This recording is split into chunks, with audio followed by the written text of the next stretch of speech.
এই জীবন যেন বহতা নদীর মতো, চলার পথে কত বাক মোহনা শত, আছে আরো দ্বন্দ্ব আলো আধারের, বেছে নিতে হবে তাই পথ আমাদের। আসসালামু আলাইকুম প্রিয় দর্শক, আপনারা যারা দেশে আছেন প্রবাসে, সবাইকে জানাই অনেক অনেক প্রীতি ও শুভেচ্ছা। শুরু হলো এনটিভি আয়োজিত এবং লাভ হলো নিবেদিত টক শো আলোকপাত। আমাদের আজকের বিষয় ব্যক্তি এবং ব্যক্তিত্ব। আপনাদের সাথে আছি আমি জয়নুল আবেদিন আজাদ।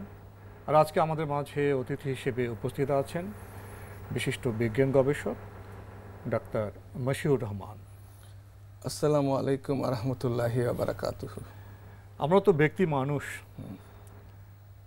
আজকের বিষয় এই ব্যক্তি মানুষ নিয়ে এবং তার ব্যক্তিত্ব নিয়ে। শব্দগুলো খুবই পরিচিত, আবার ভাবতে গেলে মনে হয় আসলে কি খুব বেশি পরিচিত। তাই আজকে আপনার সাথে আলাপনের আলোচনার এই আয়োজন। শুরুতেই ডাক্তার মশিউর রহমান, আপনার কাছে জানতে চাইব এই ব্যক্তির পরিচয় সম্পর্কে। ব্যক্তি বিষয়টা আসলে কি? ধন্যবাদ আপনাকে। ব্যক্তি সম্পর্কে মানুষ নিজে উপলব্ধি করতে পারে ব্যক্তি কি। ব্যক্তিত্ব একটা বিষয় যেটা আমরা ইংরেজিতে পার্সোনালিটি বলি। এটা বলা হয় it's a combination of thoughts, emotion and behaviour that makes someone quite different from other. এমন কিছু বৈশিষ্ট্য সে ক্যারি করে আর সাধারণ লোকের মতো না। তো সায়েন্টিফিক্যালি এটা বলা হয় যে এটা দুই ধরনের, পজিটিভ পার্সোনালিটি ট্রেট, নেগেটিভ পার্সোনালিটি ট্রেট। এখন সাধারণ মানুষ ব্যক্তিত্ব বলতে কিন্তু নেগেটিভ কখনোই ধরে না, কিন্তু সায়েন্টিফিক্যালি পজিটিভ নেগেটিভ একটা মানুষের ভিতরে ভালো গুণ খারাপ গুণ দুটা বিষয় কিন্তু পার্সোনালিটির অন্তর্ভুক্ত। যেমন আমরা যদি বলি তাহলে পজিটিভ পার্সোনালিটি ট্রেট কী জিনিস, যেটা আমরা বলতে পারি একটা লোক খুব ইমাজিনেটিভ, হাম্বল, ডিউটিফুল, হোপফুল, ফেয়ার, হেল্পফুল, এরকম যত ভালো ক্রাইটেরিয়াগুলি বলি এগুলি কিন্তু সব হচ্ছে পজিটিভ পার্সোনালিটি ট্রেট। আর নেগেটিভ যেমন আমরা বলি, তাহলে নেগেটিভ পার্সোনালিটি কী হতে পারে, যেমন একটা লোক হলো অ্যারোগ্যান্ট, রুড, ডিসঅনেস্ট, হ্যাঁ, তারপরে আমরা বলতে পারি কাওয়ার্ড, স্নিকি, পম্পাস, ভালগার, ম্যালিশিয়াস। এই যেমন সমস্ত খারাপ যত কথা আছে সেটা যখন একটা মানুষের মধ্যে থাকে এটা বলে নেগেটিভ পার্সোনালিটি ট্রেট। কিন্তু স্বাভাবিকভাবে যদি আমরা চিন্তা করি যে পার্সোনালিটি লোকটা খুব পার্সোনালিটি সম্পন্ন, কিন্তু সায়েন্টিফিক্যালি দুটোই কিন্তু পিক আপ করে। তো আমরা এখানে দেখলাম যে আমাদের এই ধারণার প্রথম ভুলটুকু হচ্ছে পার্সোনালিটি বলতে কিন্তু দুটোই মিন করে। ঠিক আছে, কিন্তু প্রচলন হলো আমরা ইতিবাচক যে গুণাবলীর সমন্বয় যে মানুষ, আমরা তাকে বলি লোকটা তো খুব ব্যক্তিত্ব সম্পন্ন। কিন্তু বিজ্ঞান মানুষকে হলে আমাদের ইতিবাচক নেতিবাচক উভয় ধরনের বৈশিষ্ট্যকে আমাদের বিবেচনায় আনতে হবে। তো এই পর্যায়ে এসে আপনার কাছে জানতে চাইব, একজন ব্যক্তি মানুষ কখন ব্যক্তিত্বে পরিণত হয়? ব্যক্তিত্বে পরিণত হওয়ার আগে আমি একটু একটা দুটো কথা বলে নিই। যেমন ধরেন যে আমরা যদি কিছু ব্যাপার দেখি, যেমন বিজ্ঞানী এই ব্যক্তিত্বটা এটা কিভাবে তারা ডিফাইন করলো। তো ডিফাইন করলো ওরা চারটা স্টেজ বললো। একটা বললো স্যাঙ্গুইন, কলেরিক, একটা ফ্ল্যাগমেটিক, মেলানকলিক, এইভাবে চারটা ভাগ করে দিল। এটা কিন্তু প্রাচীন 1000 বছর আগ থেকে কিন্তু এটা শুরু হলো। বিজ্ঞানী গ্যালেন, সে একজন ডাক্তার চিকিৎসা বিজ্ঞানীও ছিলেন, তার সময়কাল থেকে। এখন এই যে আমরা বললাম চারটা মানে ক্যাটাগরিতে নিলাম, আমাদের বুঝতে হবে চারটা কাদের বলা হলো। আমরা স্যাঙ্গুইন কাদের বলে, এই গোত্রের যারা তারা একটু এক্সট্রোভার্টেড হয়, এনথুসিয়াস্টিক হয়, তারা খুব কথা বলতে পছন্দ করে, বিভিন্ন আমরা অ্যাক্টিভিটিতে সাথে ইনভলভ হয়, এদের বলা হয় স্যাঙ্গুইন। হ্যাঁ, এই ধরনের পার্সোনালিটি। আর যেটা আমরা কলেরিক বলি সেটা হলো আগের ব্যক্তির চেয়ে মোর এক্সট্রোভার্টেড হয়। এখানে কলেরিক যারা, তাদের মধ্যে একটা জিনিস দেখা যায়, তারা কিন্তু এইম ওরিয়েন্টেড, গোল ওরিয়েন্টেড, একটা টার্গেটের দিকে যাবে, এবং তারা খুব রুড হয় একটা দিকে এবং শর্ট টেম্পার্ড হয়। তারা ওই অ্যাচিভমেন্টের জন্য কিন্তু সব কাজগুলি করে। এটা এক ধরনের আমরা দেখি। আরেকটা যেটা বলে মেলানকলিক, যেটা এদের মধ্যে একটা দেখা যায় একটা রিসার্চ ওরিয়েন্টেড, তারা খুব ডিপ থিঙ্কার্স আমরা বলি, তারা চিন্তা করে, তারা ঘরের মধ্যে থাকতে পছন্দ করে, রিসার্চ পছন্দ করে, এই ক্রাউডেড বা মানুষজন একটু কম পছন্দ করে, হইচই কম পছন্দ কম করে আর কি। এরপরে যদি আমরা ধরি যে ফ্ল্যাগম্যাটিক যারা, এদের মধ্যে এরা কারা, এরা খুব বেশি ইমোশনাল হয় এবং এরা মানুষের দুঃখ কষ্ট খুব বেশি নিজে একাত্ম হয়ে যায়, কপারেট করে এবং এরা খুব কেয়ারিং হয়, সিম্প্যাথেটিক হয়। ওই কবিতার মতো, হ্যাঁ। আপনারা লইয়া বিব্রত রহিতে আসে নাই কেউ অবনী পরে, সকলের তরে সকলে আমরা, প্রত্যেকে আমরা পরের তরে। ইমোশনাল। এই যে আমরা দেখলাম, তাহলে আমরা নর্মালি হয়তো দেখি যে পার্সোনালিটি বলতে একটা মানুষের দাঁড়ানো, প্রথম অ্যাপ্রোচ, লুকিং, শরীরের চেহারা সুন্দর, কিন্তু সায়েন্টিফিক্যালি সে কত সুন্দর, কত লম্বা, কত ডিসেন্ট, এটা কিন্তু পার্সোনালিটি বুঝায় না। তো এখন আমরা এই পার্সোনালিটি বা ব্যক্তিত্ব, মানুষ তো ব্যক্তিত্ব সম্পন্ন হতে চায়, তাই না? তো এই ব্যক্তিত্ব সম্পন্ন হতে গেলে মানুষের কি করা প্রয়োজন, এবং ব্যক্তিত্ব সেটা ইতিবাচক হোক বা নেতিবাচক হোক, সেখানে তো কিছু উপাদানের প্রয়োজন আছে। এই উপাদান প্রসঙ্গে এবং ব্যক্তিত্ব অর্জনের ক্ষেত্রে মানুষের কি করণীয়, এই ব্যাপারে আলোকপাত করবেন? আমরা যদি খেয়াল করি তাহলে দেখব কোরআন মজিদে আল্লাহ সুবহানাহু ওয়া তাআলা সূরা কালামের 4 নম্বর আয়াতে রাসূল সাল্লাল্লাহু আলাইহি ওয়াসাল্লাম সম্পর্কে বলছেন যে ওয়া ইন্নাকা লা আলা খুলিকিন আযীম, নিশ্চয়ই আপনি মহান চরিত্রের অধিকারী, মহান বৈশিষ্ট্যের অধিকারী।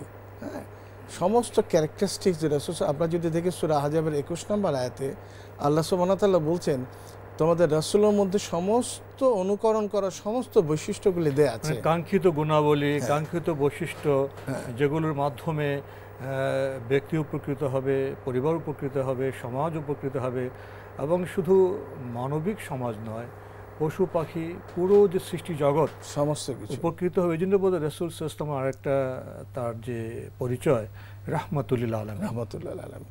এখন আমরা যদি দেখি যে কোরআন মজিদে অসংখ্য পয়েন্ট দেয়া আছে পার্সোনালিটির, এত কটা পিক আপ করা যাবে না, তো আমরা একটা দুটো পিক আপ করার চেষ্টা করি। যেমন আপনি জানেন, মা আয়েশা একদিন একটা প্রশ্নের জবাবে বলছেন তোমাদের রাসূল সাল্লাল্লাহু আলাইহি ওয়াসাল্লামের চরিত্র হচ্ছে কোরআন, তোমরা কি কোরআন অধ্যয়ন করো না, কোরআন পড়ো না? গোটা কোরআনটাই তিনি, কারণ কোরআন মজিদে যে কটা ক্যারেক্টারিস্টিক দেয়া আছে পার্সোনালিটি, তার প্রত্যেকটা তার মধ্যে ছিল। তোমরা কি কোরআন পড়ো না? হ্যাঁ, চমৎকার বিষয় যে, কারণ কোরআন মজিদে যে ক্যারেক্টারিস্টিক্সগুলি দেওয়া আছে, পয়েন্টগুলি একটা মানুষের তাকওয়া অর্জনের জন্য, একজন মানুষের পার্সোনাল ব্যক্তিত্ব বিল্ড আপ করার জন্য, তার সব কয়টা পয়েন্ট রাসূল সাল্লাল্লাহু আলাইহি ওয়াসাল্লামের মধ্যে ছিলেন। তো সুতরাং আপনি যদি এখন বিজ্ঞানীদের দিকে তাকান, মেডিকেল সায়েন্সের দিকে তাকান, ফিলোসফার দিকে তাকান, আপনি কিন্তু ডিফারেন্ট জিনিস থাকেন, কারণ এই পার্সোনালিটির definition it depends and it differs from man to man, country to country and race to race. এই যে ডিফারেন্সগুলি হচ্ছে, কিন্তু কোরআন মজিদে একটা 100% একটা চমৎকার গাইডলাইন দেওয়া আছে। আমরা কয়েকটা পয়েন্ট দেখে নিই যে একটা মানুষের পার্সোনালিটির জন্য কি কি প্রয়োজন থাকা আর কি থাকা উচিত না, এই দুটো জিনিস ছোট কয়েকটা। যেমন আল্লাহ বলছেন সূরা বাকারার 152 নম্বর আয়াতে ধৈর্যশীল হওয়ার জন্য, পেশেন্স, ইন্নাল্লাহা মা'আস সাবিরিন, আল্লাহ ধৈর্য দিল সে সাথে থাকেন। তার একটা মানুষ, তার মধ্যে ধৈর্য বিষয়টা খুব গুরুত্ব দেওয়া হয়। এরপরে আমরা যদি দেখি সূরা মুমিনুনের 3 নম্বর আয়াতে আল্লাহ বলছে যে আল্লাযিনা হুম আনিল লাগফি মুরিদুন, অসার কথা, এটা কাদ আফলাহাল মুমিনুন, সফল কামের কথা বলছে, success, those who are most successful. এরা বলছে যারা অসার কথা, যে কথাটা প্রয়োজন না সেটা বলে না, অপ্রয়োজনীয় কথা। আবার যদি দেখেন যে কথার মধ্যে সততা, আমরা কথা বলি কিন্তু সেটা আমরা মিন করি না বা অন্তরে সেটা লালন করি না। আল্লাহ বলছে খবরদার এই কাজ, লিমা তাকুলুনা মা লা তাফআলুন, সূরা সফের 2 নম্বর আয়াত আল্লাহ বলছে সেই কথা বলো না যা তুমি করো না। তা না, আমার কথার কাজে যেমন মিল থাকে, আমার পার্সোনালিটি বিল্ড আপের জন্য কিন্তু এটা। আবার শব্দের মধ্যে যেমন ধরে যে আমি কত উঁচু স্বরে কথা বলবো, সূরা হুজরাতের 2 নম্বর আয়াতে আল্লাহ যেমন বলছে লা তারফু আসওয়াতুকুম ফাওকা সাওতিন নবী, রাসূল সাল্লাল্লাহু আলাইহি ওয়াসাল্লামের কথার কণ্ঠস্বরের উপরে যেন তোমাদের কণ্ঠস্বর না যায়। এটা একটা প্র্যাকটিস কিন্তু, যে আমরা সবসময় কথা বলবো, কণ্ঠস্বরের একটা লেভেল থাকবে। হ্যাঁ, তো এই প্রসঙ্গটি বোধহয় সূরা লোকমানেও উচ্চারিত হয়েছে, সন্তানকে উপদেশ দেওয়ার সময় যে উচ্চ কণ্ঠে কথা বলো না গর্ধবের মতো। হ্যাঁ, এটা তো আছে, আপনি জানেন রাসূল একটা হাতে ঘটনা প্রসঙ্গে চলে আসলাম, যে রাসূল সাল্লাল্লাহু একটা ঘটনার প্রেক্ষিতে তার একজন সাহাবীকে বললেন যে তুমি যেই স্বরে তেলাওয়াত করছিলে একটু উঁচু স্বরে, আরেকজনের তুমি তার চেয়ে একটু নিচু স্বরে, দুজনের মাঝামাঝি একটা ভারসাম্যতার জন্য। এরপরে যে আমি দেখি খেয়াল করি অন্বেষণ রিসার্চ ওরিয়েন্টেড হওয়ার জন্য। তো আমি সূরা মুহাম্মদের 24 নম্বর আয়াতের দিকে যদি তাকাই তাহলে দেখব আল্লাহ সুবহানাহু ওয়া তাআলা বলছেন যে আফালা ইয়াতাদাব্বারুনাল কুরআন আম আলা কুলুবিন আকফালুহা, তারা কি মনোনিবেশ করে না, রিসার্চ করে না, গবেষণা করে না, মানে অন্তর তালামের মানে খুলে দাও, এটা রিসার্চে চলে আসো। তাহলে একটা মানুষ যখন জানবে তখন ব্যক্তি তার অবস্থান সে বুঝতে পারবে, ব্যক্তিত্ব সম্পন্ন হবে। এরপরে যদি দাম্ভিকতা, আচরণের সততা, আমরা কথায় খারাপ কথা বলবো না, ভালো, এটা আমরা সূরা আলে ইমরানের 76 করব না, অহংকার করব না। দাম্ভিকতার ব্যাপারটা আপনি জানেন, সূরা ইসরার 37 নম্বর আয়াতে আল্লাহ বলছেন যে এরকম যে তোমরা মাটিতে দম্ভের সাথে বিচরণ করো না, তুমি তো এমন না যে মাথা উঁচু করে পর্বতের সমান হয়ে দাঁড়াবে, এ তো তোমার প্রতিপালকের নিকট অত্যন্ত ঘৃণিত কথা। কারণ দাম্ভিক যারা, আল্লাহ সুবহানাহু ওয়া তাআলা বলছে ইন্নাকা মিনাস সাগিন, এটা হীনতম যারা, সবচেয়ে নিকৃষ্ট তাদের অন্তর্ভুক্ত। আপনি এও জানেন যে ইবলিস অভিশাপ পাওয়ার মূল কারণ তার দাম্ভিকতা, অহংকার করার জন্য সে কিন্তু একেবারে সবকিছু থেকে আল্লাহর রহমত থেকে বঞ্চিত হলো। এই কারণে বোধহয় প্রবাদ নির্মিত হয়েছে অহংকার পতনের মূল। একেবারেই। এরপরে যদি দেখি আমার আচরণ, কথা, পার্সোনালিটি বিল্ড আপের জন্য আল্লাহ সুবহানাহু ওয়া তাআলা বলছেন যে তুমি যখন কথা বলো তার মধ্যে দুটো জিনিস, একটা থাকবে প্রজ্ঞা আর একটা থাকবে যুক্তি। সূরা নাহালের 125 নম্বর আয়াতে আল্লাহ বলছে উদু ইলা সাবিলি রাব্বিকা বিল হিকমাতি, মানে কথা বলার সাথে সময় আপনার হিকমাত, দ্যাট ইজ প্রজ্ঞা যেন থাকে। এটা দেখেন এমফেসিস, কারণ প্রজ্ঞাই কিন্তু আমাকে সঠিক রাস্তায় নিয়ে আসবে। এরপরে কথা অত্যন্ত সুন্দরভাবে পরিবেশন করা, সূরা বাকারা 83 নম্বর আয়াতে আপনি দেখবেন। এরপর তো কথার মধ্যে যে নম্রতা, আমরা অত্যন্ত নরমভাবে কথা বলবো, সূরা ইসরার 28 নম্বর আয়াতে আল্লাহ উল্লেখ করছেন। এবং পরনিন্দাকারী যাতে আমরা না হই, এগুলি কিন্তু পার্সোনালিটি বিল্ড আপের সবচেয়ে, আমরা গীবত না করি। হ্যাঁ, যেটা আমরা সূরা হুজরাতিতে আমরা পাই 11 নম্বর আয়াতে, 12 নম্বর আয়াতে।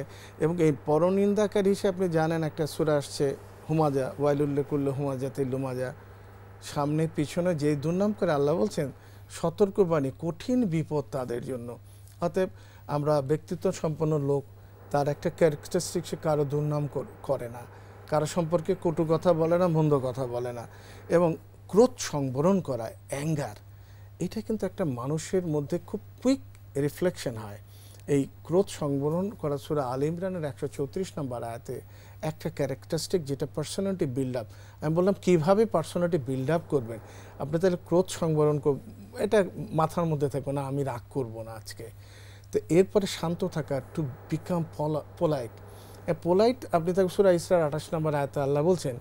তা আপনি দেখবেন যে এখন আপনি আসেন, আল্লাহ বলছেন যে তারা বোধসম্পন্ন লোক যারা অত্যন্ত মনোযোগ দিয়ে কথা শুনে, যেই যা বলুক না কেন সে কিন্তু অত্যন্ত অ্যাটেন্টিভ হয় এবং ওর মধ্য থেকে যা ভালো তা বেছে নেয়।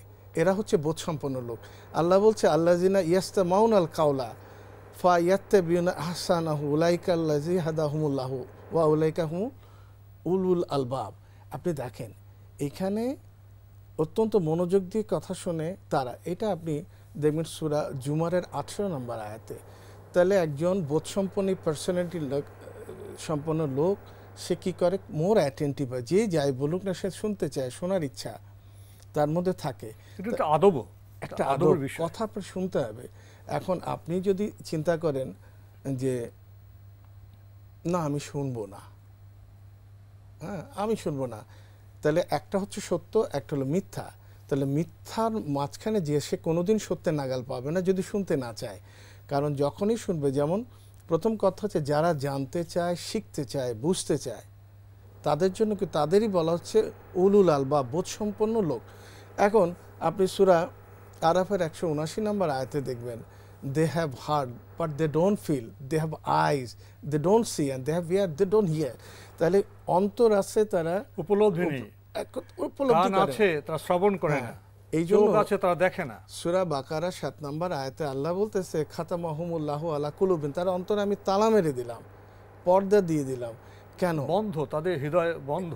কারণ সে সত্য জিনিস দেখতে চায় না, সত্য কথা শুনতে চায় না, সত্য জিনিস উপলব্ধি করে না। এখন মজার ব্যাপার হচ্ছে, একটা সূরা আরাফেরই 176 নম্বর আয়াতে আল্লাহ সুবহানাহু ওয়া তাআলা একটা উপমা দিচ্ছেন কুকুরের সাথে। সেটা হচ্ছে, কুকুর যখন আপনি তাড়া করবেন, হ্যাঁ, দেখবেন জিভ বের করে থাকে। আল্লাহ এই কথাটাই বলছে, মাসাল হুকামা সালিল কুলুবি, দ্যাট ইজ তাদের উপমা হচ্ছে সে কুকুরের মতো। ইন তাহামিন আলাহি ইয়াল হাস, যখন আপনি তাড়া করবেন সে জিভ বের করে থাকবে। আও তাতরুকু ইয়াল হাস, সে যখন বসে থাকে তখনও জিভ বের করে থাকবে। তাহলে তার অবস্থান একদম স্ট্যাগনেন্ট, একই অবস্থানে। আল্লাহ বলছে তার অবস্থান সেই কুকুরের মতো। তাহলে আপনি দেখেন কত নিকৃষ্ট প্রাণীর সাথে তুলনা করা হলো, যে যারা গোয়ার না অ্যাডামেন্ট হয়ে থাকে, কথা শুনতে চায় না। তাহলে পার্সোনালিটি বিল্ড আপ করার একটা শর্ত, আমি যদি মনে করেও থাকি আমি সঠিক, কথা শুনতে হবে, মনোযোগ দিয়ে শুনতে হবে, হ্যাঁ, তার কথার প্রতি শ্রদ্ধাশীল থাকতে হবে। এই কারণে সূরা নূরের সূরা ফুরকানের আপনি 63 নম্বর আয়াতে আল্লাহ বলছে, রহমানের বান্দা তারা যারা পৃথিবীতে বিনম্রভাবে পদচারণা করে, মানে খুব সফটলি চলে, পোলাইটলি চলে, এবং যখন ফাসেক লোক বলে ওয়া ইজা খাতামাহুমুল জাহিলিনা, মূর্খ লোক তাদের ভৎসনা করে, বলে ওরা তখন বলে কালু সালামা, শান্তি, তারা বলে শান্তি। দ্যাট ইজ এরা কোনো ঝামেলায় পড়ে না, ঝামেলা করতে চায় না, ঝামেলার মধ্যে যেতে চায় না। এই সমস্ত কিছু আপনি দেখবেন পার্সোনালিটি বিল্ড। যে প্রশ্নটা আপনি করলেন যে আসলে পার্সোনালিটি বিল্ড আপ করবে কি, আপনি কিন্তু নিজে নিজে বিল্ড আপ করতে হবে, শিখতে হবে। এই শেখার মূল জায়গা আল কোরআন। আর পৃথিবীতে একজনই আপনি অ্যাবসলিউটলি ফলো করবেন, রাসূল সাল্লাল্লাহু আলাইহি ওয়াসাল্লাম। একজনই, no other human on earth. আপনি পৃথিবীর কোনো মানুষ আপনার এক্সাম্পল হবে না এক্সেপ্ট প্রফেট মুহাম্মদ সাল্লাল্লাহু আলাইহি ওয়াসাল্লাম, রাহমাতুল লিল আলামিন। তিনি বিশ্ব মানবতার জন্য, সৃষ্টির জন্য রহমত। তার সবগুলি গুণাবলীতে ইতিবাচক। তার যে দেখানো পথ, সে পদাঙ্ক অনুসরণ করতে গেলে বর্তমান সভ্যতার যে ব্যক্তিত্ব, সেটা কিভাবে পরিগঠিত হওয়া প্রয়োজন। পৃথিবীর এই greatest human being on earth, এদের সমস্ত ক্যারেক্টারিস্টিক্সগুলো একত্রিত মাইকেল এইচ হার্ট তিনি কিন্তু প্রায় 37 আলাদা করে ফরম্যাট করলেন। যেমন কোয়ালিটি কোনটা অ্যাসেস করলে, একটা হিরোইজম, লিডারশিপ, হ্যাঁ, ট্রুথফুলনেস, নেতৃত্ব, সত্যবাদিতা, ওয়ারিয়ার, এগুলো সমস্ত কিছু আলাদা আলাদা করে নিলেন।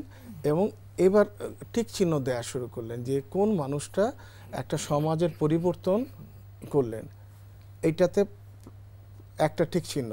একটা মানুষ একটা সংবিধান তৈরি করলেন, একটা মানুষ একটা লেবার ল তৈরি করলেন, একটা মানুষ একটা রাষ্ট্র গঠন করলেন, একজন মানুষ সর্বশ্রেষ্ঠ যোদ্ধা হিসাবে প্রমাণ করলেন, ওয়ার প্ল্যানার সর্বশ্রেষ্ঠ প্ল্যান করলেন, মদিনায় ধর্ম বর্ণ নির্বিশেষে একটা জাতি রাষ্ট্র গঠন করলেন। আচ্ছা, অ্যাবসলিউট ট্রুথের মাধ্যমে। পার্সোনাল লাইফে যদি দেখি, তিনি আর্লি লাইফে একটা উপাধি পেলেন আলামিন, এবং তার জীবনে এটা পৃথিবীতে no other human on earth, একজনই তিনি।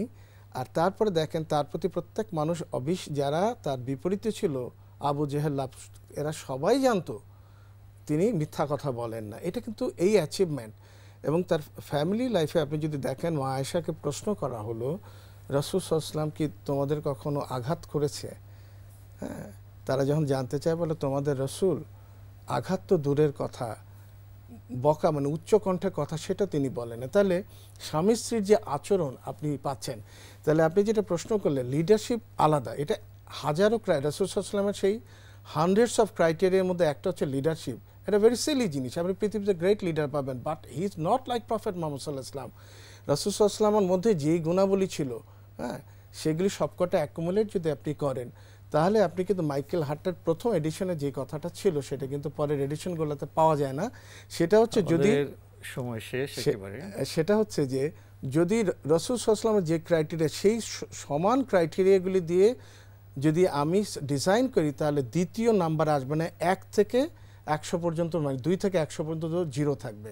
হ্যাঁ, আমার 101 থেকে স্টার্ট করতে হবে। তাহলে এই লিডারশিপ একটা ডিফারেন্ট জিনিস, আর হিউম্যান ক্রাইটেরিয়া, পার্সোনালিটি একেবারে ডিফারেন্ট জিনিস। কাঙ্ক্ষিত ব্যক্তিত্ব প্রসঙ্গে আপনি কথা বলতে চেয়েছিলেন, কমই বলতে পেরেছেন। আমরাও শোনার আগ্রহ ছিল, কিন্তু সময় আমাদের আজকে বারণ করছে, এখানে শেষ করতে হচ্ছে। অন্য কোনো সময় যদি আমাদের সুযোগ হয় এই বিষয়ে ইনশাল্লাহ আমরা আরও কথা বলবো। ডক্টর মশিউর রহমান, আপনি কষ্ট করে আমাদের স্টুডিওতে এসেছেন, সময় দিয়েছেন, সেজন্য আপনাকে অনেক ধন্যবাদ। আপনাকে ধন্যবাদ। প্রিয় দর্শক, আমরা দেখছিলাম এনটিভি আয়োজিত এবং লাভ হলো নিবেদিত অনুষ্ঠান আলোকপাত। আমাদের আজকের বিষয় ছিল ব্যক্তি এবং ব্যক্তিত্ব। আমাদের অনুষ্ঠান আপনারা এনটিভি অনলাইনেও দেখতে পারবেন, ভিজিট করুন www.ntvbd.com। এছাড়া ইউটিউবে এবং আমাদের ভেরিফাইড ফেসবুক পেজে অনুষ্ঠান দেখতে পারবেন। আমরা খুব একটা গভীর বিষয়ে আজকে কথা বলতে চেয়েছিলাম সীমিত সময়ে। ব্যক্তির পরিচয় আমরা জানি, ব্যক্তির আকাঙ্ক্ষা সম্পর্কে আমাদের অবগতি আছে, কিন্তু কাঙ্ক্ষিত ব্যক্তিত্ব তার বৈশিষ্ট্য কেমন হওয়া উচিত? ব্যক্তি মানুষের মধ্যে ইতিবাচক এবং নেতিবাচক গুণাবলী থাকে, কিন্তু কাঙ্ক্ষিত ব্যক্তিত্ব হলো যিনি ইতিবাচক গুণে বৈশিষ্ট্য সমৃদ্ধ হবেন। মানবজাতির ইতিহাসের একমাত্র এবং শ্রেষ্ঠ উদাহরণ হলো প্রিয় নবী হযরত মুহাম্মদ মুস্তাফা সাল্লাল্লাহু আলাইহি ওয়াসাল্লাম। তাই ব্যক্তি হিসেবে যদি আমরা ব্যক্তিত্বে উত্তীর্ণ হতে চাই, কাঙ্ক্ষিত ব্যক্তিত্বে আমরা পরিগঠিত হতে চাই, তাহলে আমাদের আলোকিত গ্রন্থ হবে আল কোরআন, আর আলোকিত ব্যক্তিত্ব হবে হযরত মুহাম্মদ মুস্তাফা সাল্লাল্লাহু আলাইহি ওয়াসাল্লাম। কিন্তু বিষয়টি কি আমরা সেভাবে উপলব্ধি করি? যদি উপলব্ধি করতাম তাহলে আজকে আমাদের পরিবারের এমন চেহারা কেন? সমাজ এত দৈন্য কেন? বিশ্ব ব্যবস্থায় এত অশান্তি কেন? এত সংঘাত সংঘর্ষ কেন? কেন আস্থার সংকট? কেন বিশ্বাসের সংকট? কেন ভালোবাসার সংকট? তাই প্রশ্ন জাগে, ব্যক্তি থেকে কি আমরা ব্যক্তিতে উত্তীর্ণ হতে পারছি না? এটা আজকে বোধহয় সভ্যতার সবচেয়ে বড় প্রশ্ন। আসুন এই প্রশ্নের সমাধানে আমরা এগিয়ে যাই। প্রিয় দর্শক, মহান আল্লাহ আমাদের সবাইকে নিরাপদে রাখুন, রাখুন শান্তিতে। আসসালামু আলাইকুম। চলার পথে কত বাক মোহনা শত, আছে আরো দ্বন্দ্ব আলো আধারের, বেছে নিতে হবে তাই পথ আমাদের।